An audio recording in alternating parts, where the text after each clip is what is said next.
السلام عليكم ورحمة الله وبركاته. داوديال kusoo dhawaada barnaamijkeeni Top 10ka. barnaamijka Top 10ka maanta waxaan kusoo qaadan doonaa 10ka wadan ee ugu qanisan caalamka. Wadanka koowaad waa dawladda Qatar, waxaana dhaqaalaheeda lagu qiyaasaa 140,649 GDP. lambarka labaad waa dawladda Luxembourg, waxaana dhaqaalaheeda lagu qiyaasaa 98,460 GDP. lambarka saddexaad waa dawladda Singapore, waxaana dhaqaalaheeda lagu qiyaasaa 82,763 GDP. lambarka afaraad waa dawladda Kuwait, waxaana dhaqaalaheeda lagu qiyaasaa 73,246 GDP.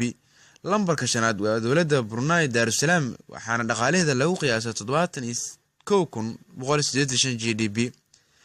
dawladda lixaad waa United Arab Emirates, waxaana dhaqaalaheeda lagu qiyaasaa 67,648 GDP. lambarka toddobaad waa dawladda Norway, waxaana dhaqaalaheeda lagu qiyaasaa 65,614 GDP. lambarka sideed waa dawladda Switzerland, waxaana dhaqaalaheeda lagu qiyaasaa 59,540 GDP. lambarka sagaalaad waa dawladda United States of America, waxaana dhaqaalaheeda lagu qiyaasaa 54,629 GDP.